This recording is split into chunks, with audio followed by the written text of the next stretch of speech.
Bueno, presentado estás, Sergio, más allá de que hoy lunes has venido hiper temprano, tu momento, entrevista con quién, a quién saludamos. Bueno, vamos a tener una entrevista con Ramiro Aguilar, que ya comenté, es un investigador de CONICET, además es profesor de la Universidad Nacional de Córdoba, y es un ecólogo, y trabaja, digamos, en un tema que para mí es crucial, aunque no entiendo nada, yo soy un biólogo molecular, me dedico a un parásito, nada que ver, pero que siempre me generó preocupación. Y por ejemplo, creo que acá alguna vez en ese sentido tratamos de, yo con mi ignorancia pensé, dije, bueno, hagamos una reserva natural en Chascomús, que tendríamos que llenar la laguna de reservas naturales o digamos o lugares protegidos para mantener lo que es la biodiversidad, pero la verdad es que lo mío es tocar de oído. Pero hoy vamos a preguntarle a Ramiro Aguilar un poco sobre este tema. ¿Qué tal, Ramiro? ¿Cómo andás? Hola, buen día, ¿cómo andan? Hola, Ramiro, un gusto. Un gusto. Sí, Ramiro, yo quería, digamos, para que la gente sepa antes de abordar el tema que investigas vos, que además es bueno que cuenten lo que están haciendo, quería hacer una pregunta general sobre, digamos, qué es la biodiversidad y por qué es tan importante para el planeta y para el ser humano. Bueno, la biodiversidad es fundamental en la medida que ofrece servicios ambientales o ecosistémicos, que se llaman, lo hemos denominado, y son servicios básicos, muchas veces silenciosos, gratuitos, que nos permiten respirar oxígeno, tener agua en cuencas, en la montaña, fijar carbono, en fin, de servicios de polinización a cultivos de plantas que consumimos. Es decir, hay un grupo muy importante de servicios que son provistos exclusivamente cuando los ecosistemas tienen niveles saludables de biodiversidad. Entonces, digamos, es un término complejo la biodiversidad porque se manifiesta en por lo menos 4 niveles, es decir, a nivel de ecosistemas a través del planeta, ¿sí? Tenemos bosques tropicales, bosques secos, subtropicales, pastizales, humedales, todos esos aportarían lo que sería diversidad de ecosistemas a través del planeta que están íntimamente ligados a variables climáticas. Luego, dentro de cada uno de esos ecosistemas o zonas biogeográficas, tenemos riqueza de especies diferentes que conforman otro nivel de biodiversidad dentro de cada uno de los ecosistemas.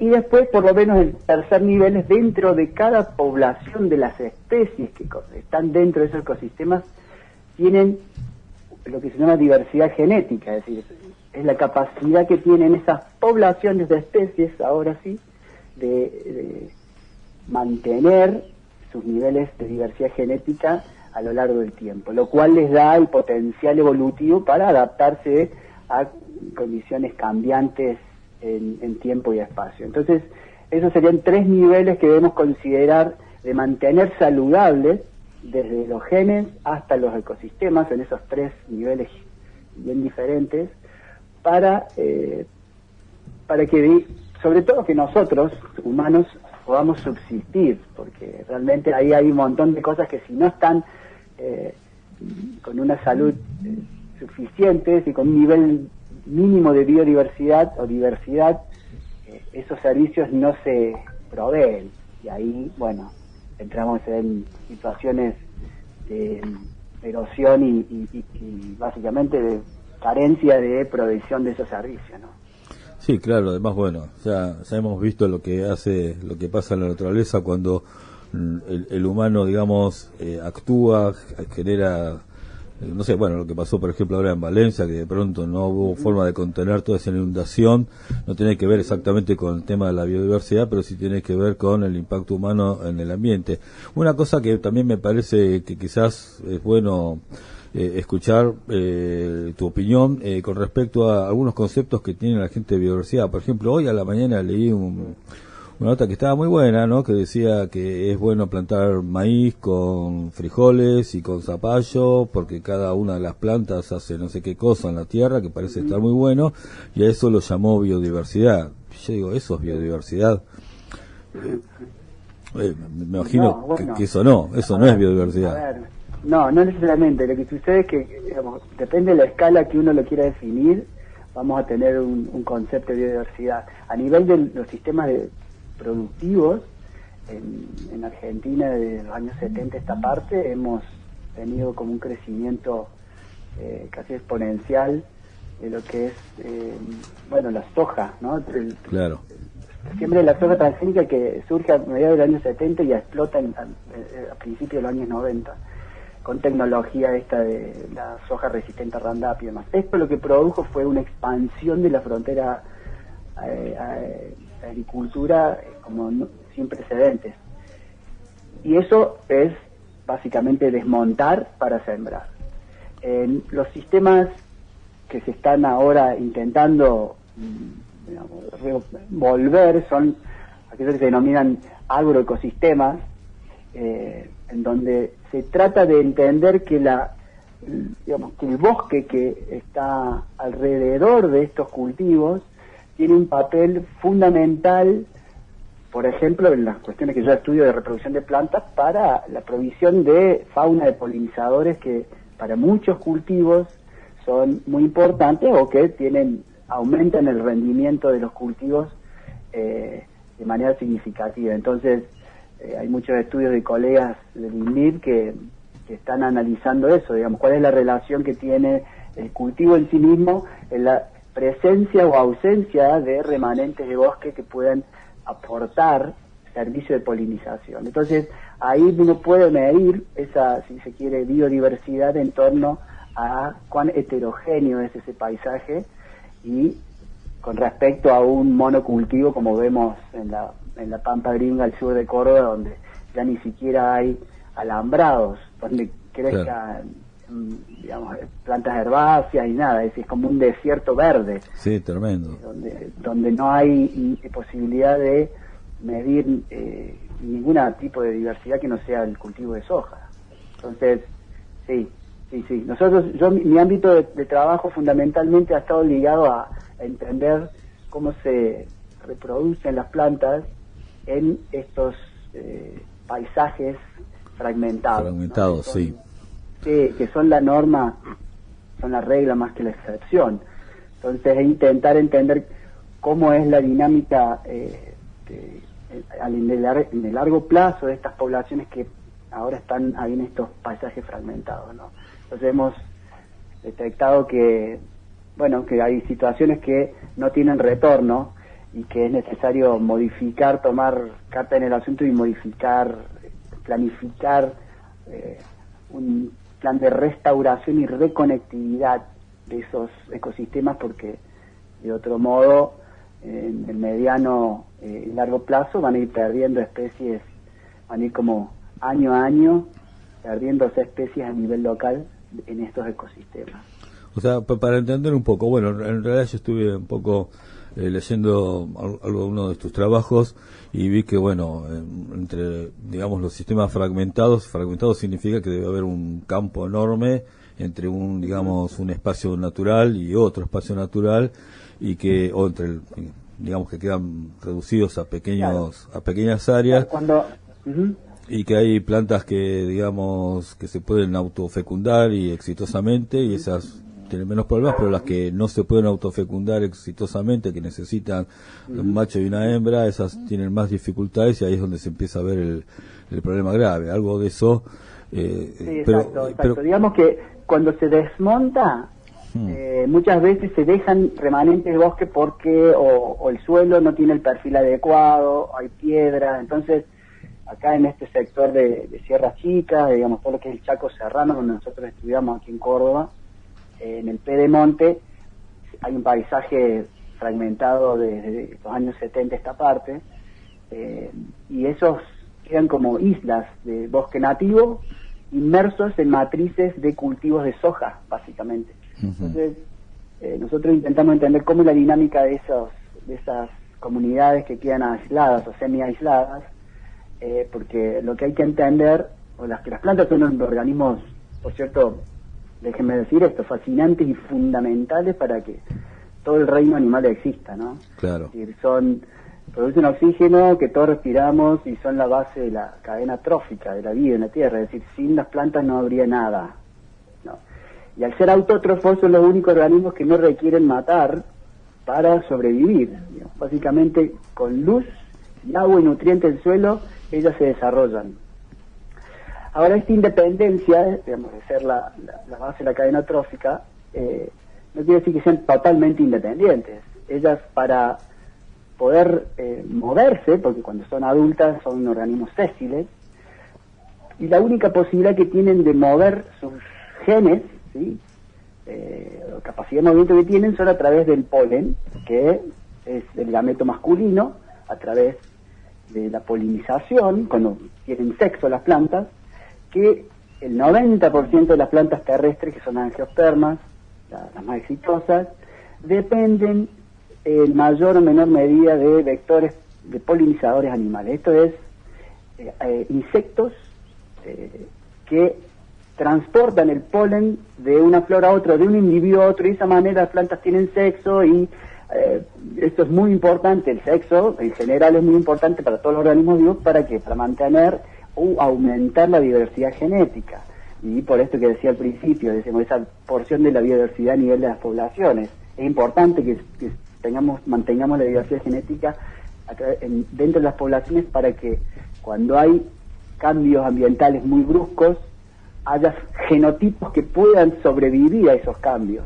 Si tenemos baja diversidad genética, viene un disturbio muy grande y barre con todos. Entonces la diversidad genética es fundamental. Las plantas lo logran con la polinización a través del intercambio de genes vía polen. Y por otro lado, a través de la dispersión de semillas.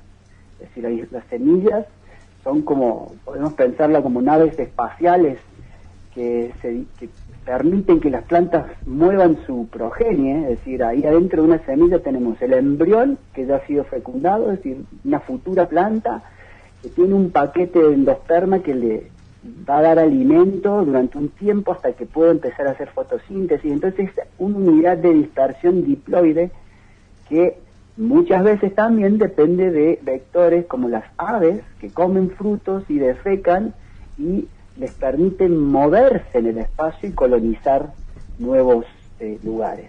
Entonces, estas dos interacciones mutualistas, que son las interacciones plantas polinizadores y plantas dispersores, son las que nosotros estudiamos para entender cómo es esta dinámica en estos paisajes que ahora han modificado su estructura, han perdido conectividad, y intentamos entender qué pasa con esa reproducción en esos nuevos paisajes. Y nos encontramos que hay plantas que le va bien y otras que le va mal, y hemos logrado entender que hay rasgos de las plantas que nos permiten detectar mayor o menor susceptibilidad a el colapso demográfico. Entonces, esto es importante porque uno puede hacer un tipo de manejo a través de identificar qué características tengo en un parche, para saber si dentro de ese parche voy a tener mayormente extinciones de acá a 10 años, o voy a poder tener un balance de plantas que puedan seguir recibiendo lluvia de semillas y polinizando a través del paisaje fragmentado. Entonces, un poco son algunas de las cosas que hemos venido haciendo, inclusive a través de revisiones sistemáticas a nivel global. Digamos, estas son como tendencias que hemos encontrado a nivel planetario. Son muy, muy importantes. Y yo imagino que esto justamente iba a ir esa parte. Bueno, ahora tenemos el conocimiento de qué es lo que está pasando, de cómo es la dinámica de la biodiversidad en cada uno de esos pequeñas islas que quedaron fragmentadas entre campos de cultivos. Me imagino que para poder, hacer tener algún impacto al mejorar eso, hay que hablar entre los productores, y también hay que hablar con los gobiernos locales. Eso y eso, ¿existe o eso todavía está desconectado? Mira, esto es un esfuerzo que se hace de múltiples, multidisciplinario, porque el Estado no toma la iniciativa. Entonces nosotros estudiamos estos procesos, los ponemos a disposición de los municipios, y lo que tenemos yo puedo dar el ejemplo de aquí de los ecosistemas que nosotros estudiamos acá en Sierras Chicas. Acá el esfuerzo está en más manos de organizaciones no gubernamentales y organizaciones de vecinos que han implementado como reservas naturales municipales, mayormente privadas muchas veces, y con el esfuerzo de generar un paisaje que esté conectado con los remanentes de bosque, es decir, generar corredores biológicos donde nos garantice que estos vectores, tanto de polinización como de dispersión, puedan moverse, y de esa forma garantizar que la reproducción en esas condiciones permanezca tanto en cantidad, es decir, que se produzcan suficientes semillas en cada evento reproductivo, como de la calidad de esas semillas, que esas semillas tengan suficiente diversidad genética como para ser vigorosas y poder permanecer y reclutarse a través del tiempo. Entonces, aquí en Córdoba hay muchas reservas naturales que intentan tratar de conectar estas condiciones fragmentadas con lo que es el bosque más de montaña. Y en algunos casos estamos logrando buenas respuestas, porque acá lo que se conjuga también, que creo que es lo que la causa que permite que esto se organice y funcione, es la ausencia de agua. Acá tenemos un déficit hídrico, como es un bosque tropical estacional seco. Acá hay déficit de agua, entonces la sociedad por fin está entendiendo que para preservar el agua hay que preservar el bosque en la cuenca alta, porque eso permite que el agua se infiltre lentamente y que los ríos tengan agua a través del año. Entonces, a través de esta conservación de las cuencas altas estamos metiendo también el resto de los mensajes. Acá no solamente es conservación de agua, sino fijación de carbono, aire limpio, formación de suelos, ciclado de nutrientes, política, turismo, en fin. Hay un montón de cosas que vienen acompañadas de estas iniciativas. ¿Y cómo viste digamos, todos estos incendios que hubo en Córdoba? Que no sé todavía, digamos, creo que ya se sabe que fue, digamos, generado por personas a propósito, entiendo yo, sí, ¿no?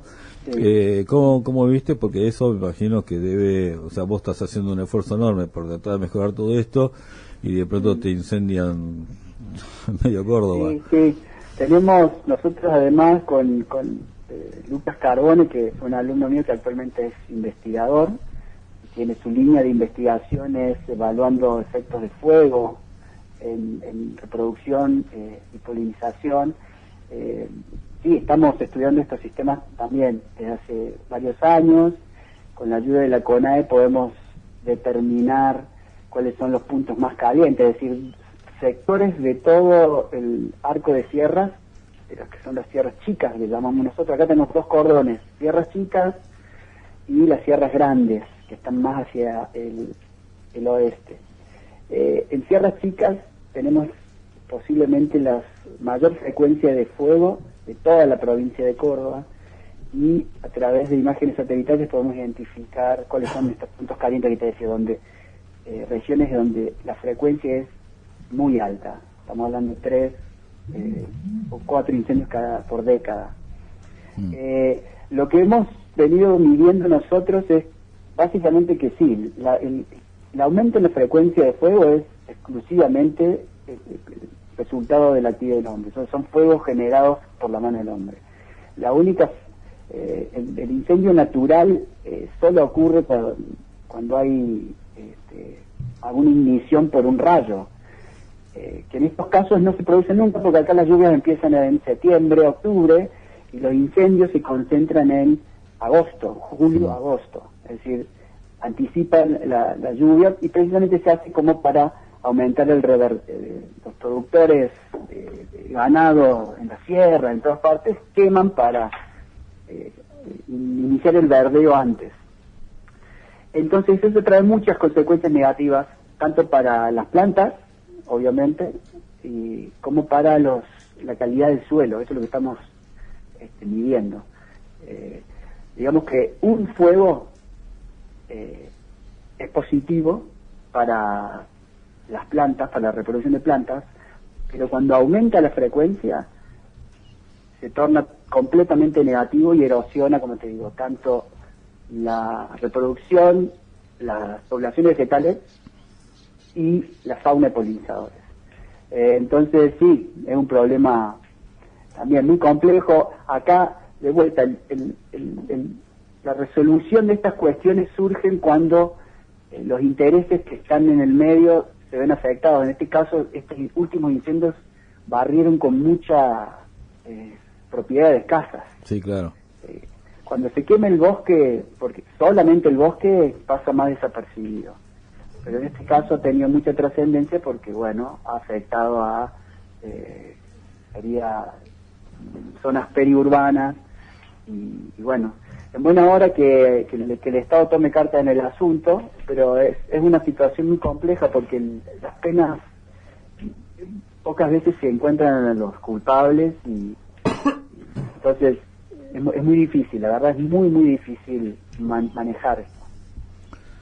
Y a tu criterio, digamos, ¿cómo estamos? ¿Estamos perdiendo la batalla? ¿La estamos peleando bien? Porque el crecimiento demográfico va a seguir, digamos, aumentando, las necesidades de tener más cultivos va a seguir aumentando, sobre todo porque cuando va cambiando el clima hay sequía donde antes no había sequía, entonces la gente empieza a destruir bosques para poder, entonces, digamos, ¿cómo estamos en ese tema? ¿Hay una alerta amarilla, roja? ¿Cómo lo ves? Sí, yo lo veo muy complejo, Sergio, porque es decir, la ley de bosque que surge en 2007 tiene muchos problemas de aplicación. En ese intento fue declarar zonas verdes, amarillas y rojas, dependiendo de un montón de parámetros que fueron definidos por un montón de profesionales de distintas áreas, y esas zonas actualmente se están poniendo en debate nuevamente por la presión de sería organizaciones productivas. Acá en Córdoba en particular los que agrupan a los ruralistas, que argumentan que hay un montón de sectores que todavía son factibles de modificar, de cambiar el uso del suelo. En ese sentido no veo muchas perspectivas positivas, en tanto de que no se aplicó bien todavía una ley que fue votada en 2007, y actualmente la coyuntura que nos toca vivir con este gobierno, no creo que eso se active. Entonces, mi visión lamentablemente es pesimista, porque aquí los únicos actores que pueden, digamos, doblegar o batallar el curso de cómo van las cosas, es decir, de continuar el cambio de suelo, expandir la frontera. Sobre todo aquí el tema más caliente está en la expansión de la frontera urbana por emprendimientos inmobiliarios. Se ha parado mucho ya la expansión de la frontera agrícola, pero no la urbana. En el norte de Córdoba es donde se pretende avanzar sobre la frontera agrícola, sobre todo para la expansión de ganado. Entonces, no veo un cambio desde el Estado que intente ordenar mejor, hacer como una planificación de ordenamiento territorial con la mirada en la preservación de servicios ecosistémicos fundamentales para el hombre, que estamos, digamos, cada vez degradando más hasta llegar a un punto donde no va a haber retorno. Es decir, cuando yo te hablaba de estos parches de bosque, nosotros en el 2013, salió publicado en 2018, medimos una pérdida sin precedentes de especies vegetales en estos parches de bosque. y tuvo mucho impacto en la media. Intentamos llegar al gobierno provincial en ese momento, pero quedó en un dato anecdótico, cuando realmente era un dato alarmante, por decirlo. Claro. Entonces, basado en esa experiencia, no tengo la mejor... No sos optimista, digamos. No soy el más optimista, lamentablemente, no. Bueno, Ramiro, nos vamos con esta falta de optimismo, pero también tengamos el optimismo de que hay un montón de gente que quiere eso y sin embargo está como dispersa y todavía no lo tienen tan claro. O sea, habrá que seguir charlando del tema. Claro, lo que fue tan claro con, por ejemplo, con el tema de los agrotóxicos, que todo el mundo ahora lo tiene así, digamos, si pudiéramos generar algo parecido, pero para el tema de la biodiversidad, creo que podríamos aportar un granito de arena desde acá. Empezar así a cambiar un poco la situación. Bueno, Ramiro, algo que te haya quedado por decir que te parezca relevante para...